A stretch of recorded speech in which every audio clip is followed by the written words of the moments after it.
வாழ்க வளமுடன். ஹாய் சகோஸ்.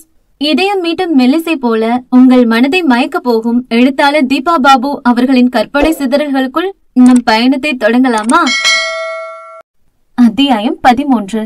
ஸ்ரவன் தன் கடந்த காலத்தை கூற ஆரம்பித்த பொழுது சின்ன திகைப்புடனும் எச்சிதலுடனும் அதை கேட்டிருந்த வித்யா அவன் சொல்லி முடிக்கவும் நன்றாக முறைத்து பார்த்தாள். ஏதோ பேச வந்தவளை வேகமாக தடுத்தவன், ஒரு நிமிஷம், நான் பண்ண தப்ப கேட்டு நீங்க என் மேல கோவப்படுறது புரியுது. ஆனா என் பார்வையில பிரச்சனைய நான் முழுசுமா சொல்லிடுறேன், அதுக்கப்புறம் பேசுங்க என்று தொடர்ந்தான். முதல்ல ஸ்ரீநிதியோட குரலை கேட்டப்போ எனக்கு அவ மேல சின்ன ஈர்ப்பு வந்துச்சு. அப்புறம் அவதான் சுவாதிய காப்பாத்தினான்னு வேற தெரிய என் மனசுல ஏதோ அவ மேல ஒரு இன்ட்ரெஸ்ட் வந்துச்சு. என்னையும் அறியாம அவளை ஒரு கோணத்துல கற்பனையில நினைச்சிட்டு போனா அங்கே அவ்வளோ காரணமே இல்லாம என்கிட்ட உதாசீனமா நடந்துக்கிட்டா. அது மனசு ரொம்ப பாதிச்சிருச்சு. அந்த ஏமாற்றத்தோடய அவகிட்ட பேச ஆரம்பிக்கிறப்போ சுவாதியோட நினைவுல கொஞ்சம் உணர்ச்சி வசப்பட்டு பேசிட்டேன். ஆனா அவ திடுதிப்புன்னு என் காதல் கல்யாணம் வர விசாரிச்சு அவளை உடனே கல்யாணம் பண்ணிக்க சொல்லவும் எனக்கு ஒரே அதிர்ச்சி. ஸ்ரீநிதி நல்லா பேசியிருந்தா கூட என்னால சட்டுன்னு அவளோட வேண்டுகோளை ஏத்திருக்க முடியாது. அப்படி இருக்கும்போது என்கிட்ட அவ்வளோ அலட்சியத்தோட பேசுறவளை கண்டு ஃபர்ஸ்ட் குழப்பமா இருந்தாலும் அவ மேலும் மேலும் உதாசீனமா நடந்துக்கவும் எனக்கு கோபம்தான் வந்தது. அந்த மனநிலையில பட்டுன்னு அவளோட எதிர்பார்ப்பை மறுத்துட்டேன். அதுக்கு பதிலடியா அவ சுவாத்திய வஞ்சத்தோட தொடர்பு படுத்தி பேசவும் என் மனசு ஆட்டம் கண்டுருச்சு.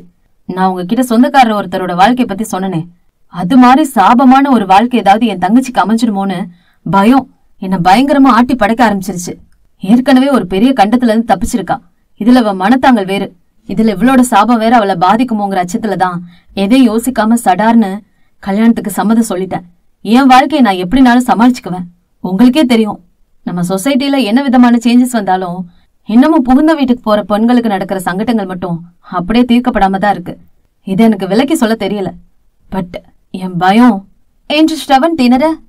புரியுது, சுவாதி கல்யாணமாகி போற இடத்துல எதுவும் தப்பா நடக்குமோ நினைச்சிருக்கீங்க. அவ வாழ்க்கையில நிம்மதி இல்லாம போயிடுமோ அப்படிலாம் கற்பனை பண்ணி பயந்துருக்கீங்க, அப்படித்தானே? ஓகே, மேல சொல்லுங்க என்று ஊக்கினாள் வித்யா.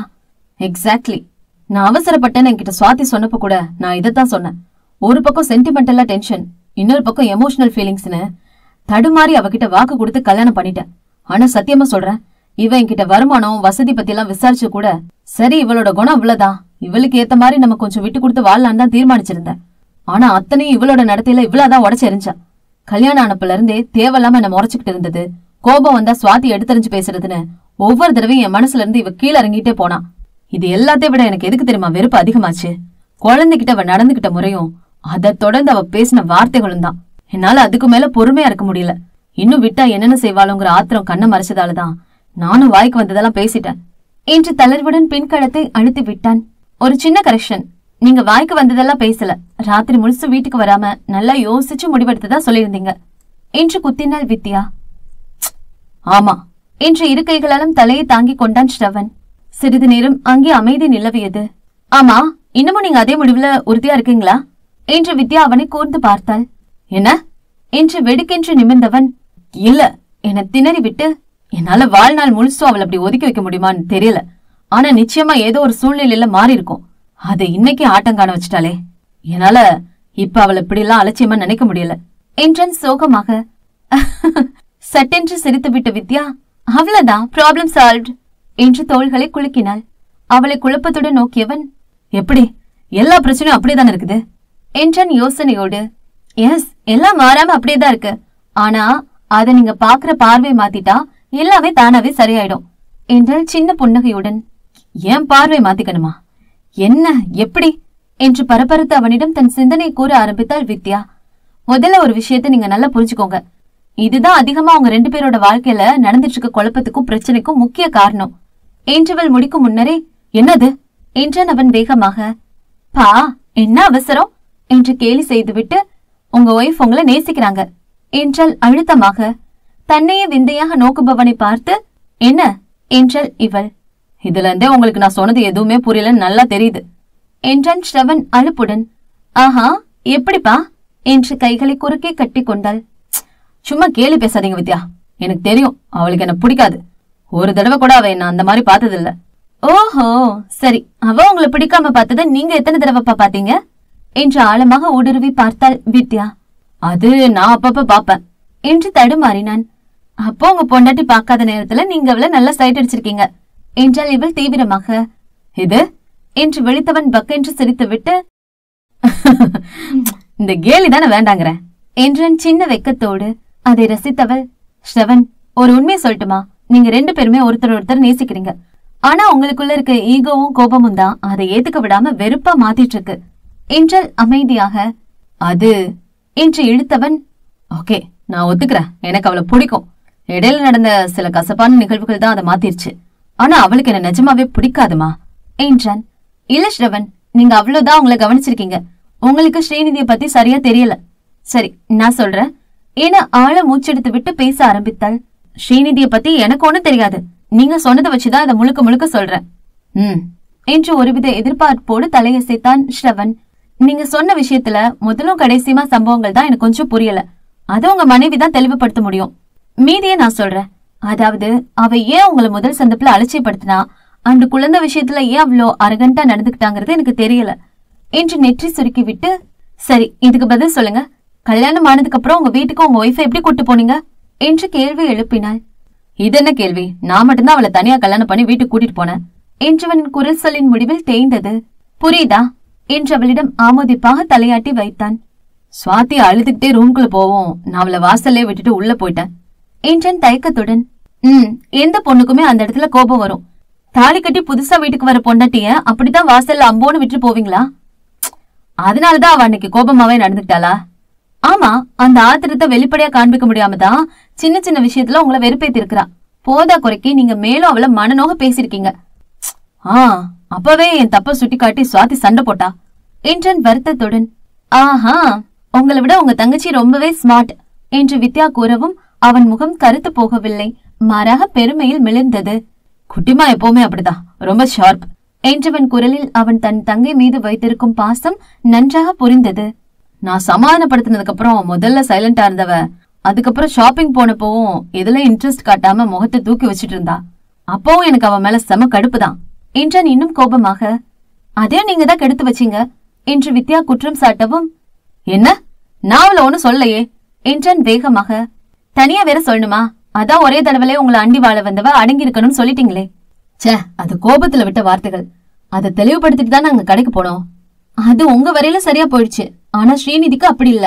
ஏதோ ஒரு காரணத்துக்காக வீட்டை விட்டு உங்களை மட்டுமே நம்பி வந்தவள, அப்கோர்ஸ் அவளால உண்டான கோபம்தான். அப்படி இருந்தாலும் நீங்க அவளை எடுத்தெறிஞ்சு பேசியதுல தன்னோட தன்மானம் பெருசா அடி வாங்கிட்டு தான் நினைச்சிருக்கான்.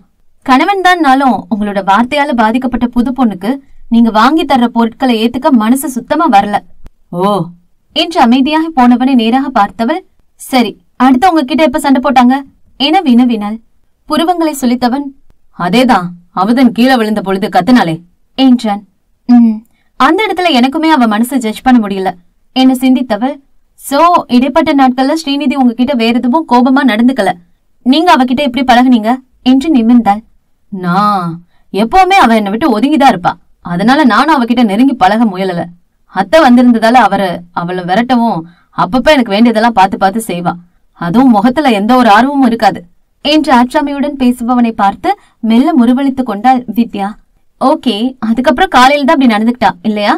ஆமா, இதெல்லாம் கேட்டப்புறமும் எப்படித்தான் அவ என்ன விரும்புறான்னு சொன்னீங்களோ தெரியல என்றான் சின்ன முகசுளிப்புடன். சொல்ற, மத்த எல்லாத்தையும் விட்டுருங்க. இன்னைக்கு நீங்க அவ கூட வாழ மாட்டான்னு சொன்னதுமே அவளுக்கு எப்படி தண்ணியா அழிக்கிற அளவுக்கு கோபம் வந்துச்சு பாருங்க. ஐயோ, அது என்ன பிடிச்சிருக்கிறதால இல்ல, வெறுக்கிறதால, என்ன ஜெயிக்க விடக்கூடாதுங்கிற ஆங்காரத்துல எடுத்த முடிவு. ஷப்பா, இதுக்கு மேல என்னால உங்களுக்கு விளக்கம் கொடுக்க முடியல. ஸ்ரீநிதி ஒவ்வொரு இடத்துலயும் அளவுக்கு அதிகமா கோபப்பட்டதெல்லாம் நீங்க அவளை நிராகரிக்கிறப்பதான். சரி இருங்க, உங்க தங்கச்சி தான் ஒவ்வொரு முறையும் உங்ககிட்ட வந்து சமாதானப்படுத்துவான்னு சொன்னீங்கல்ல. சுவாதி ஸ்ரீநிதியை பத்தி என்ன நினைக்கிறா? அவளும் உங்களை மாதிரிதான். எப்ப பாரு இவளைத்தான் சப்போர்ட் பண்ணுவா. இவ அவளை உதாசனப்படுத்தினாலும் சரி. சரி, மத்தபடி சுவாதி ஸ்ரீநிதி கிட்ட எப்படி நடந்துக்குவா? புருவங்களை சுருக்கியவன், அது எனக்கே ஆச்சரியம்தான். அவகிட்ட அவ நல்லாதான் பழகுவா. அதுவும் இல்லாம அவளை ரொம்ப நல்ல பொண்ணுன்னு பாராட்டினா என்றவன் விழிகள் ஆவலுடன் மனைவியின் புறம் பாய்ந்தது. ஓகே, சுவாதிக்கு டயல் பண்ணி ஸ்பீக்கர் ஆன் செய்யுங்க. என்ன என்று திகைத்த ஸ்ரவன், வேற வேணையே வேண்டாம். அவளுக்கு மட்டும் இந்த விஷயம் தெரிஞ்சது என்ன உண்டல்லன்னு கிழிச்சிருவா. அதுவும் இல்லாம நேத்துதான் சந்தோஷமா ஊருக்கு போயிருக்கா. இத சொன்னா மறுபடியும் பதறி அடிச்சுக்கிட்டு வந்துருவா. வேணாங்க என்ன மறுத்தான். அட பாஸ், சுவாதி கிட்ட இத சொல்ல வேண்டாம். சும்மா கவுன்சிலிங் வந்த மாதிரி பேசுங்க. அவ பார்வையில இவளை பத்தி தெரிஞ்சுக்கிட்டா நம்ம என்ன கொஞ்சம் தெளிவா புரிஞ்சுக்கலாம்ல என்றாள் வித்யா. ஓகே, என்று சுவாதிக்கு டயல் செய்ய சில நொடிகளில் அழைப்பை ஏற்றாள் பெண். ஹாய் அண்ணா, ஏன் நீ காலையில என் கால் அட்டன் செய்யல என்று எடுத்த உடனே குறைப்பட்டு கொண்டாள். காலையில உன் அண்ணி செஞ்சு வச்ச வேலைக்கு நான் எங்க உன்கிட்ட நிம்மதியா பேசுறது? இல்லடா குட்டிமா, ஆபீஸ்ல கொஞ்சம் அவசர வேலை, சீக்கிரமா வீட்டுல இருந்து கிளம்பிட்டேன். உன்னெல்லாம் என்ன செய்யறது? அண்ணி அம்போன்னு வீட்டுல தனியா விட்டு ஓடிட்டியா என்று கும்மைந்தாள். தங்கையின் வார்த்தைகளில் முன்னிரவு முழுவதும் மனைவியை தனிமையில் தவிக்கப்பட்டது நினைவு வரவும் மனதில் குற்ற உணர்வு எழுந்தது. விடியற் காலையில் வீடு திரும்பியதும் அவள் சோர்வுடனும் பதற்றத்துடனும் தன்னை நெருங்கியதும் தான் அவளை உதாசீனப்படுத்தியதும் இப்பொழுது தெளிவாக நெஞ்சில் உலாவர தன் மீதே அவனுக்கு வெறுப்பு வந்தது. அண்ணா, பாப்பா, அதை விட நான் பாத்துக்கிறேன். இப்ப அவளுக்காக தான் நான் டாக்டர் கிட்ட கவுன்சிலிங் வந்திருக்கேன். அவங்க உன்கிட்ட ஏதோ கேட்கணுமா? ஓ சூப்பர், குட் ஜாப் அண்ணா என தமையனை பாராட்டி விட்டு ஹலோ டாக்டர் என்றாள் வித்யாவிடம். Hi Swathi, how do you do? Yeah good. நீங்க அண்ணாக்கு கொஞ்சம் நல்லா கவுன்சிலிங் கொடுத்து அவன் கோபத்தை முதல்ல குறைக்க சொல்லுங்க. இது நீங்க என்கிட்ட சொல்ல தேவையில்ல, உன் அண்ணா கிட்ட நானும் அதுதான் சொல்லிட்டு இருக்கேன். அவரும் என் தங்கச்சி மாதிரி அப்படியே ஸ்ரீநிதிக்கு சப்போர்ட்டா பேசுறீங்கன்னு சலிச்சுக்கிறாரு. அதான் உங்ககிட்டயும் கொஞ்சம் டீடைல்ஸ் கேட்கலான்னு போன்ல கூப்பிட சொன்னேன். கேளுங்க டாக்டர், முதல்ல இதை தெளிவுபடுத்துங்க. உங்க அன்னிக்கு அண்ணாவை பிடிக்குமா பிடிக்காதா? ஐயோ, இதென்ன கேள்வி டாக்டர்? அன்னிக்கு அண்ணாவை கண்டிப்பா பிடிக்கும். இவன் தான் அவங்கள புரிஞ்சுக்காம கொஞ்சம் சிடுசிடுன்னு இருப்பான். ஹே சுவாதி என்று திகைத்த ஸ்ரவன், என்ன பேசுற நீ? அவதானே எப்ப பாரு என்ன முறைச்சிட்டே இருப்பா என்றன் கோபமாக. அது ஆரம்பத்துல அண்ணா, அது கூட நான் அப்புறமா யோசிச்சு பாக்குறப்போ நம்ம பக்கமும் மிஸ்டேக் இருக்குது புரிஞ்சிச்சு. அண்ணி வீட்டுக்கு வரும்போது நான் அழுதுகிட்டே ஓடிட்டேன். நீயும் அவங்கள வாசல்ல நிக்க வச்சுட்டு வந்துட்ட. அதனால அன்னைக்கு கோபம், சண்டை போட்டாங்க. ஸ்ரவனின் விழிகள் வித்யாவை ஆச்சரியமாக ஏறிட அவள் புருவங்களை மேலேற்றி முறுவளித்தாள். புன்னகைத்தவன், ஆனா பாப்பா, அவளுக்கு என்ன பிடிச்சிருக்கிறதுன்னு எப்படி சொல்ற என்று வினவி அவனுக்கு உள்ளுக்குள் சிறு பரபரப்பு ஓடியது. அதுவா, உனக்கு வேண்டியதை செய்ய சொல்லி அத்தை கிடுக்குப்பிடி போடவும் ரொம்பவே சங்கடப்பட்டவங்க உன் முகத்தை நேரா பார்த்து செய்ய முடியாம அப்படி திணறுவாங்க. எனக்கும் அத்தைக்கும் அதை பார்த்தா ஒரே சிரிப்பு தான் வரும். மனசுல உன் மேல விருப்பம் இல்லாமல அவங்களுக்கு கூச்சம் வரும். ஆனா நீ இருக்கிற பாரு அட்டர் வேஸ்ட், எதையும் ஒழுங்கா கவனிக்க மாட்ட. அண்ணி முதல்ல பேரை சொன்னப்ப கூட நீ அசட்டையா தானே உட்காந்துருந்த. அதுவே அவங்களுக்கு கோபம்தான். அப்புறம் அளவு சரியா இருக்குதான்னு பாக்க உங்க 2 பேரையும் ரிசப்ஷன் ட்ரெஸ் போட்டு வர சொன்னமே, அன்னைக்கு நீ எப்படி சொதப்புன்னு தெரியுமா? எனக்கே அவ்வளவு ஆத்திரம் வந்துச்சு. ஏன், நான் என்ன செஞ்சேன்? ஆமா, எல்லாத்தையும் என்கிட்ட கேள். நீ எல்லாம் இருக்கிற பாரு, கடவுள் தான் உனக்கு நல்ல புத்திய தரணும். ஹே குட்டிமா என்றவன் அதட்ட அண்ணன் தங்கை இருவரின் உரையாடலையும் ரசனையுடன் கேட்டிருந்த வித்யாவிற்கு மெல்ல புன்னகை அனுப்பும் நேரம் விழிகளும் கலங்கியது. என்ன நல்ல மெரிட்டு. அன்னைக்கு அந்த லெஹங்காவை போட்டுட்டு வந்ததே கூச்சோன்னா, நான் வேற அவங்க அழகா இருக்காங்கன்னு பாராட்டவும் இன்னமும் வெக்க வந்துருச்சு. அதே நேரம் அத்தையும் உன் அண்ணிய பாக்க சொல்லி கேலி பண்ணவும் அவங்க முகத்துல ரொம்ப எதிர்பார்ப்பு தெரிஞ்சு உன்னை நிமிர்ந்து நேர பாக்க முடியாம தவிப்போட தலை குடிச்சு நின்னாங்க. ஆனா நீ அண்ணியோட மனச மொத்தமா நொறுக்குற மாதிரி கொஞ்சம் கூட இன்ட்ரெஸ்ட் காட்டாம ஓகேன்னு அசால்ட்டா சொல்லிட்டு எழுந்த ஒரு ரூமுக்கு போயிட்ட.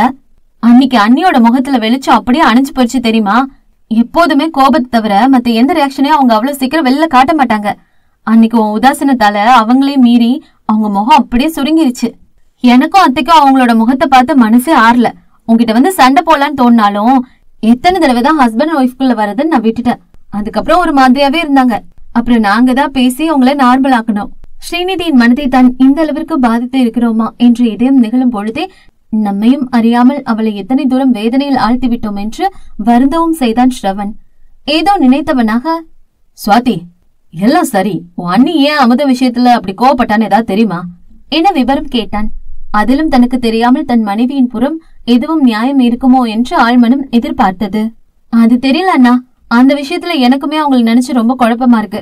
ஆனா நம்மள ரூமுக்கு போ சொல்லிட்டு அன்னிக்கிட்ட அத்தை தனியா பேச போனப்போ அத்தையோட கால்ல விழுந்து அண்ணி மன்னிப்பு கேட்டு அழுதுட்டு இருந்தாங்க. வெகுவாக அதிர்ந்து போனவன், இதை ஏன் பாப்பா நீ என்கிட்ட முன்னாடி சொல்லல? இது தெரியாமண்ணா என்று மேலே பேச முடியாமல் கலங்கியபடி தன் தலைமுடியை அழுந்து கோதினான். நேரமே கிடைக்கலண்ணா, காலையில ஊர்ல இருந்து எல்லாரும் வந்துட்டாங்க. அதுக்கப்புறம் ரிசப்ஷன் வேலையே சரியா இருந்துச்சு. அப்புறம் நான் ஊருக்கு கிளம்பி வந்துட்டேன் என்றால் சுவாதி சுலபமாக. நான் அப்புறம் பேசுறமா என வேகமாக இணைப்பை துண்டித்த ஸ்ரவனுக்கு மனமே ஆறவில்லை. ஏற்கனவே செய்துவிட்ட தவறுக்கு மன்னிப்பு கேட்டிருந்தவளை தண்டனை அது இது என்று இந்த அளவிற்கு பேசி மனதை மிகவும் நோகடித்து தற்கொலை வரை இழுத்து வந்து விட்டோமே என்று துடித்து போனான். நட்புகள் எல்லாரும் நம்ம சேனலை மறக்காம சப்ஸ்கிரைப் பண்ணுங்க. கதையை கேளுங்க, லைக் பண்ணுங்க, கமெண்ட் பண்ணுங்க, பிடிச்சவங்க ஷேர் பண்ணுங்க. நன்றி.